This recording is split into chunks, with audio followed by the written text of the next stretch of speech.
ہمارے یہاں تمام معصومین نے اور قرآن نے اور سرکار نے قیاس کو حرام قرار دیا۔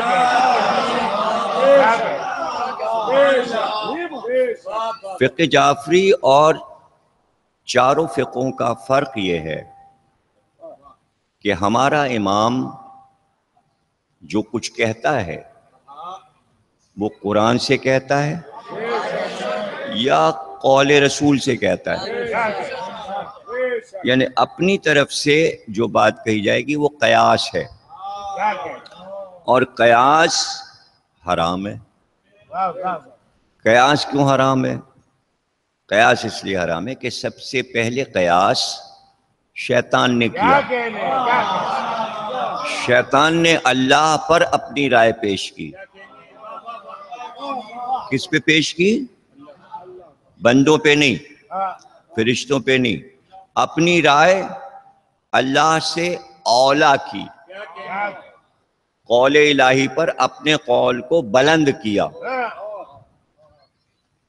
اپنے کو بلند کیا اللہ کے سامنے۔ اس نے پوچھا تو نے سجدہ کیوں نہیں کیا؟ اللہ نے پوچھا تو نے سجدہ کیوں نہیں کیا؟ تو اب اپنے قیاس یعنی اپنی رائے سے اس نے کہا اس کو تو نے مٹی سے بنایا، مجھ کو آگ سے بنایا، میں افضل ہوں، یعنی اپنی افضلیت کا قیاس کیا، جبکہ اس کو اللہ سے پوچھنا چاہیے تھا یہ بتا کہ یہ افضل ہے یا میں افضل ہوں۔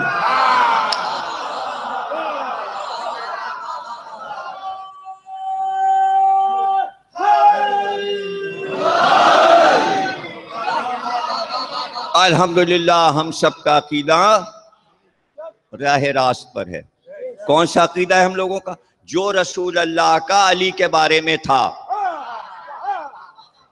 مجھے تو بڑی حیرت ہوتی ہے کہ پوری امت رسول میں دشمنان علی بھی تھے اور منافقین بھی تھے۔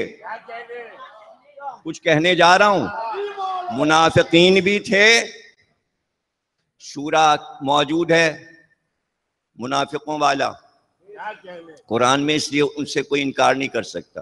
اور سورہ توبہ 9واں سورہ برات، لفظ برات خود بتا رہا ہے کہ یہ تبرہ والا سورہ ہے۔ تو دو سورے ایسے ہیں، ایک تبرہ کا سورہ 9واں سورہ اور ایک سورہ منافقون۔ اس کے معنی دونوں موجود ہیں امت میں، اور ہر وقت رسول اللہ علی کے فضائل بیان کرتے ہیں۔ شب ہجرت سے لے کر بدر و احد و خندق و خیبر و حنین، کون سا موقع ہے جہاں فضائل نہیں پڑھے؟ لیکن مجھے نہیں ملتا۔ منافقین کی موجودگی ثابت ہے، دشمنان علی کی موجودگی ثابت ہے، لیکن کسی نے رسول اللہ سے یہ نہیں کہا اتنے فضائل نہ پڑھا کیجئے، فساد ہو جائے گا۔ بھی چپ رہے اور دشمنان علی بھی رسول کے سامنے ان کا فضائل ذرا کم کر دیجئے۔ آج کے دور کے منافقین کہتے کم کر دی، ذرا کم کر دیجئے۔ بھئی تو اسی پہ جب میں یہ کہتا ہوں کہ میں آپ کو خراج پیش کروں کہ آپ کسی لمحہ ان بزرگوں کو نہیں بھولتے، تاریخ یاد رہتی ہے آپ کو۔ تاریخیں یاد رکھنا بہت مشکل ہے۔ ایک انگریز نے اپنی کتاب میں لکھا کہ ہر انسان کے لیے یہ ہے کہ تاریخ سے 2-3 نام پشتوں کے یاد رکھتا ہے، اس سے زیادہ کا حافظہ نہیں ہے، اس سے زیادہ کا حافظہ نہیں ہے۔ اور 2-4 ایسے نکل آئیں گے عقل کے بہت اونچے عالم کہ جو بہت کچھ انہیں حافظے میں محفوظ ہو۔ عوام کی بات ہو رہی ہے۔ انگریز کہتا ہے لیکن یہ ایک قوم ایسی ہے جس کو سلسلے سے 14 نام یاد۔ اسی کے ساتھ اس نے ایک اور بات لکھی، وہ بھی سن لیجئے۔ اس نے یہ لکھا کہ میں نے پوری دنیا میں دیکھا کہ جتنی مشہور ہستیاں گزریں تو عام طور سے ان کا جیسا ان کا بیٹا نہیں ہوا، اور اگر ہو بھی گیا اتنا ہی مشہور ہو گیا، تو پھر تیسری نسل میں اس کا جیسا کوئی نہیں ہوا، اور اگر تیسرا بھی ہو گیا ویسا جیسا پہلا اور دوسرا تھا تو پھر چوتھا ویسا نہ ہوا۔ لیکن یہ حیرت کی بات ہے، پوری کائنات کی ہر قوموں کا مقابلہ کر کے میں بتا رہا ہوں کہ 14 ایک طرح کے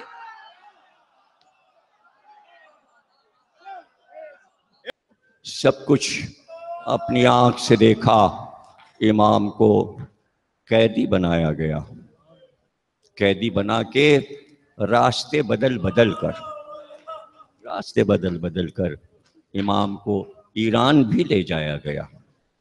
جب میں ایران میں اس مقام کی زیارت کی جو جگہ غزالی کے نام سے مشہور ہے، اس کے بالکل سامنے جو عمارت ہے اس کے بارے میں ایک تہخانہ ہے، اس میں بیچ میں نیچے، تو جب جائیں زیارت کے لیے تو خدام آپ کو بتا دے گا کہ یہ وہ جگہ ہے جہاں 87 افراد امام حسن کی اولاد سے قید کیے گئے تھے، اور اسی جگہ بعد میں ہمارے امام ہفتم کو بھی قید کیا گیا، پھر وہاں سے بصرے لے گئے، پھر بغداد کے قید خانے میں لائے، قیدی بدلتے رہے، ساتھی بدلتے رہے، پھر تنہا قید کیا گیا کہ کوئی قیدی ساتھ نہ ہو، اکیلے رکھو۔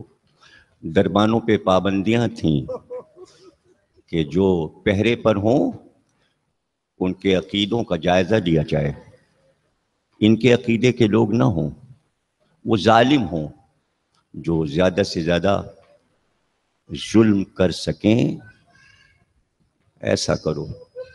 تو جب مجھے خدام نے بیان کرنا شروع کیا کہ یہاں اتنے افراد امام حسن کے جوان اور بزرگ قید کیے گئے تھے، اور پھر اس میں سے ایک ایک کو نکالا گیا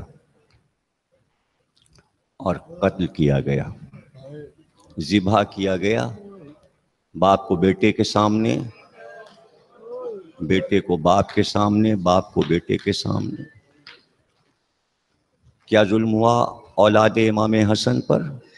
اللہ اکبر! جہاں پتہ چلتا اولاد امام حسن اپنے حسن، اپنی خوبصورتی سے پہچان لیے جاتے تھے، جسموں سے خوشبو آتی تھی، زلفیں اور ان کے بال، ان کی روشن پیشانی، اگر 10 برس کا بچہ بھی ہے تو پہچان لیتے تھے یہ اولاد حسن ہے، یہ حسنی سادات۔ امام صادق کے دور میں پورے مدینے سے ڈھونڈ ڈھونڈ کے سب کو قیدی بنایا گیا، تو امام نے روتے جاتے تھے اور ان کو الوداع کہتے جاتے تھے جب انہیں قیدی بنا کے لے جا رہے تھے۔ پھر بھی تلاشی جاری رہی، ڈھونڈو کوئی حسنی سید بچے نہ روئے زمین پر۔ آپ دیکھیے کہ حسنی سادات سندھ تک آ گئے، ظاہر ہے کہ انہیں اپنی جان بچانی تھی اور بزرگوں کی وصیت تھی، نکل جاؤ، چلے جاؤ، بصرے کی طرف جاؤ، وہاں سے سمندری راستے سے دوسرے ملکوں میں چلے جاؤ، اس لیے کہ نسل بچنا مشکل ہو رہا تھا۔ 10 سال کا شاہزادہ گرفتار کر کے لائے، یہ موسی کاظم کا دور ہے، بغداد کے محل بن رہے تھے، تو پہلے جب بنیاد بناتے تھے تو اس میں سید کا لہو ڈالتے تھے اور پھر لاش کو اس کے اندر دفن کر کے اس پہ محل تعمیر کرتے تھے۔ اور بعض دفعہ ایسا ہوتا تھا کہ جو گارا ہوتا تھا، یعنی جو مٹی ہوتی تھی، اس کو لہو میں مٹی کو بنا کے گارا بناتے تھے اور پھر اس سے اینٹوں پہ پلاسٹر رکھ کے پھر دوسرا بلاک یا دوسری اینٹ رکھتے تھے، لہو سے گارے بنائے۔ 10 سال کا بچہ ہے، راوی کہتا ہے ہم ادھر سے گزر رہے تھے اور معمار دیواروں کو اونچا کر رہے تھے. ابھی دیوار سینے تک آئی تھی اور بچے کو چن رہے تھے, شہزادے اولاد حسن کو, اور یہاں تک دیوار اٹھ چکی تھی. میں نے منظر دیکھا اور میں منہ کو موڑ کر چپکے نکلا کہ اگر میری نظر بھی پڑ گئی تو میں مجرم قرار پاؤں گا, بادشاہ کو خبر ہوگی, تو اپنی جان بچا کے نکل رہا تھا. شہزادے نے آواز دی, مسافر منہ موڑ کے جا رہا ہے, کیا ہمارے نانا کی اولاد کا احترام ختم ہو گیا؟ کیا ہمارے نانا کی امت میں تو نہیں ہے؟ اب راوی کہتا ہے میں رک گیا, میں ٹھٹک کے رک گیا, میرے قدم زمین پر جم گئے, میری آنکھ سے آنسو چلے اور میں نے دیکھا دیوار اٹھانے والے بھی رو رہے تھے, اینٹوں پر اینٹ رکھ رہے تھے لیکن رو رہے تھے. دیوار اونچی ہو رہی تھی. میں رکا, میں نے کہا شہزادے کچھ کہنا ہے مجھ سے؟ کا ایک پیغام ہے, زیادہ زحمت نہیں ہے تم کو, ایک پیغام ہے. کا فرمائیے. کا ابھی دیوار میں چن دیا جاؤں گا نا, تم جاؤ اپنے راستے جاؤ, لیکن ایک کام کر دینا, ذرا مدینے چلے جانا. شہزادے میں مدینے جا کے کیا کروں گا؟ محلے بنی ہاشم میں جانا, وہاں میرا کیا کام ہے؟ جانا اور میری ماں سے کہنا, بس اتنا کہہ دینا, دروازے پہ پکار کے کہہ دینا. آخری جملہ سنیے گا روایت کا, قیامت ہے.